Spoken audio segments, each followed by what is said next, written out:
Bienvenue à tous sur Bonjour Live, le lieu où le Seigneur est en train de nous parler au travers de sa parole afin d'affermir notre foi. Welcome everybody to Bonjour Live, the place where God is speaking to us through His Word to affirm and ground us in the faith.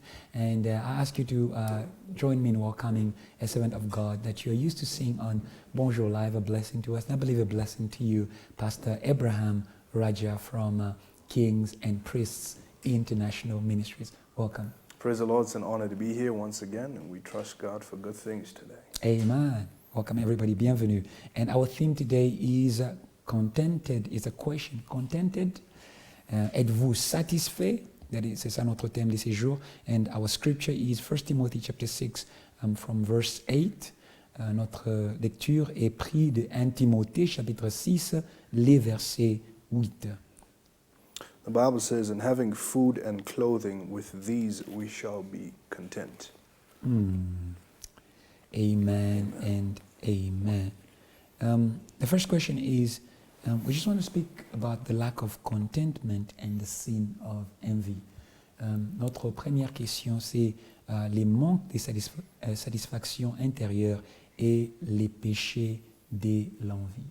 Pastor Abraham. Absolutely. I think it's important to understand that the Bible commands us to be rejoicing always. First, Philippians 4 tells us that. And if the Bible commands something, God empowers you to do it. And you have to make a decision to avoid comparing yourself with other people. The Apostle Paul spoke about this, and he says, those who compare themselves by themselves are not wise. So I think what we need to get rid of, and what today's teaching is talking about, is really getting rid of the spirit of comparison and finding our contentment in Christ. Amen.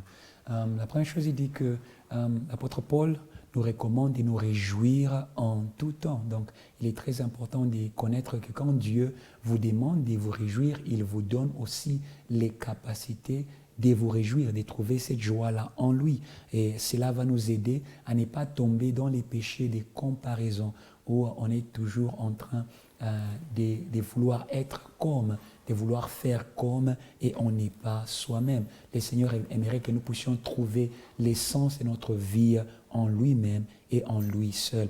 And our second question is, would you please describe to us a contented person according to you? J'aimerais demander au pasteur de décrire pour nous un homme satisfait. Yeah, absolutely. That word contented, if you look at it in the Greek, which is where we get our New Testament, is the word autarkos. And from the beginning of that word, you see auto. And it literally means to be inwardly sufficient, whether you are in low times or high times, simply because of the indwelling power of Christ inside of you. If you study John chapter 15 and John chapter 16, you'll find that Jesus spoke about the fact that he says our joy may be full and may remain. And he speaks about the fact that no one can take away our joy. But this all has to do with knowing that our joy comes from him inside of us. Amen. Il parle de, quand la Bible parle de le contentement, il parle de cette satisfaction, ça vient d'un mot grec qu'il appelle autokos et ceci veut dire une satisfaction ou une autosuffisance intérieure qui ne dépend pas des temps. Et ceci nous vient de la présence de Christ au-dedans de nous. Et nous voyons quand Christ dit à ses disciples, il dit « Demandez en mon nom, afin que votre joie soit parfaite. » Et cette joie-là, personne ne va l'ôter. Vous comprenez que c'est le Christ qui est la seule source d'une joie complète et aussi une joie qui va demeurer, qu'importe les circonstances par lesquelles vous traversez. Thank you so much, Pastor. One more question just before we go for a break. Can we just speak about, how the lack of contentment has led many people into a life of debt? Today, especially in Africa, many people are living a life of debt and just connect, the dots for us between lack of contentment and a life of debt. On aimerait juste demander au pasteur de montrer la connexion entre les manques de satisfaction et une vie des crédits. Nous voyons en Afrique, beaucoup de gens vivent une vie des crédits qui peut venir d'un manque de satisfaction intérieure. Pastor Abraham. Amen. You know, the Bible says that many who desire to get rich have fallen into all kinds of temptations. I think, first of all, I need to tell believers that I believe in borrowing money when it comes to things concerning your home, for example. If you have an emergency and you need to do that, I believe in that. Because the Bible says that if we will lend to many and borrow from none. Now, if it would be wrong to lend, it would be wrong to borrow. While I believe that living debt-free is God's ultimate best for us, we don't start off there. In fact, if you notice, the Bible also says, he who gives to the poor lends to the Lord. So what I am against is people taking credit for every single thing that they claim that they want, instead of believing God and stretching their faith. But obviously, where your strength completely has gone off, for example, in owning a home instead of paying rent, is what I believe in. So at the end of time, you just need to strike a balance and just ask the Holy Spirit how to guide you in these affairs, just using the Word of God. Amen. La première chose qu'il dit, la Bible dit que plusieurs, en voulant être riches, sont tombés dans plusieurs tentations.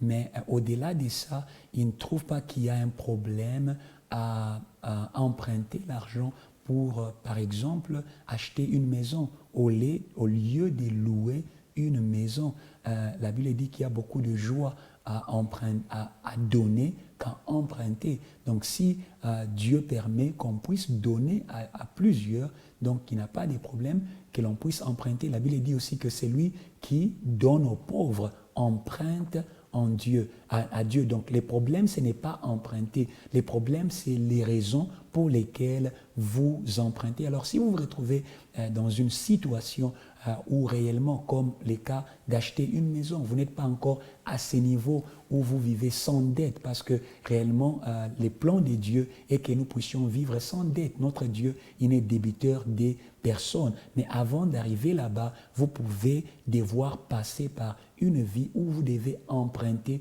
pour les choses essentielles. Thank you so much, Pastor Abraham. I believe many of you have been helped with that. You need to learn to lend, especially for things, to borrow for things that actually matter. Student loans. Yes, student loans, and business loans, to be able to take credit that is going to produce, not to take credit in order to consume it fully. That's right. And that is where we actually fall into many temptations in trying to live a life that is not yet ours and not yet where we are with That's God right. during that time. Praise God God. bless you so much. I believe that has been a blessing to you. Que le Seigneur vous bénisse. Nous croyons que ces mots sont en train de vous aider, afin que vous ne puissiez pas vivre par la convoitise, mais que vous puissiez vivre en tout temps avec l'aide du Seigneur. We'll be back in a short moment still speaking about these things. God bless you.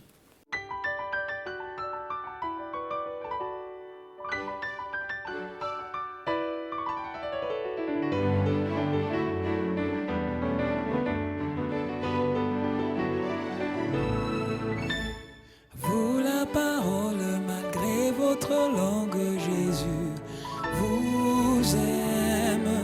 À vous la parole, malgré votre langue, Jésus.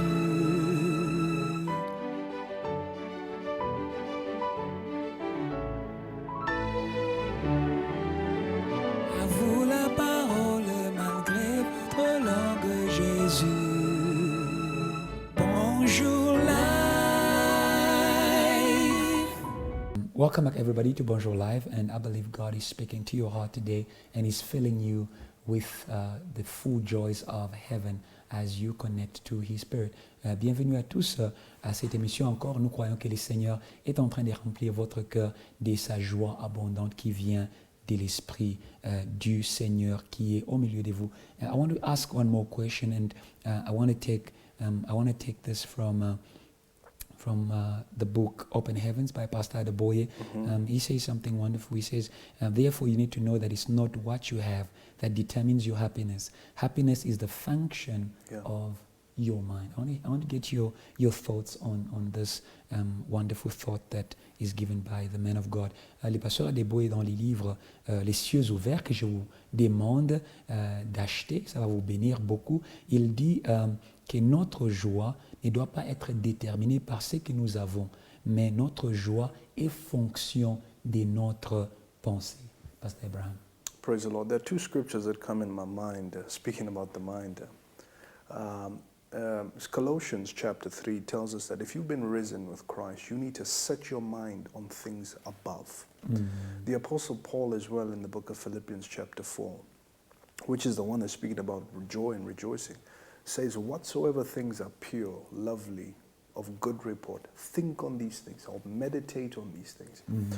This is a very important point that Pastor Adeboye is touching on. It's all about where we're looking. It's all about where we're looking. And if we look and we focus ourselves on the scriptures and the Word of God, it's difficult to be depressed or to have a gloomy countenance if you're praising God, even just for the little that you have. Yes. And that spirit of gratitude and thanksgiving is the one that brings increase. Amen. Il dit en pensant à cette pensée, il y a deux versets qui viennent à son cœur. Le premier verset, c'est en Colossiens 3. Là, la Bible dit que vos pensées soient tournées vers les choses d'en haut, là où est Christ, qui est votre vie. Il parle aussi de Philippiens 4, où l'apôtre Paul dit que tout ce qui est honorable, que tout ce qui est digne de louange, que tout ce qui est pur, que ces choses soient l'objet de vos pensées. Alors réellement, notre joie dépend de là où nous pointons, de là où nous focalisons nos pensées. Si nous focalisons nos pensées vers les choses que nous n'avons pas ou les choses que nous désirons avoir, nous serons toujours dans un manquement de joie. Mais si nos pensées sont focalisées aux choses que nous avons en Christ, sur la parole de Dieu, sur les choses que Dieu a fait pour nous, un esprit de gratitude, même pour les peu que Dieu a fait pour nous, cela va nous aider à aller réellement à vivre une vie de joie permanente. And I want to come back again to a lack of contentment and how it produces a spirit of comparison even in the church, you know, in the family structure and also in life in general, in business, and how destructive this spirit is, because there was war in heaven just because one of the beings compared itself to its creator. On aimerait parler du manque de satisfaction et l'esprit de comparaison dans l'Église, dans la famille et même dans les affaires. Et voyons que cet esprit de comparaison, c'est ça qui avait amené même la guerre au ciel quand une créature voulait se comparer à son créateur. Yes, Pastor Abraham. You know, Jesus spoke about 4 kinds of soil that received the word in the book of Mark chapter 4. And he said one of the quickest ways that you would choke the word is to be distracted with the glamour, the false glamour of this world. You know, in a world where we are told what to wear, we're told what to drive, we're told where to live as a measure of success, and we're surrounded by these on TV, whether it be billboards or it can be difficult for you to think that you've succeeded without having these things. But then again, it all comes back to what are you looking at?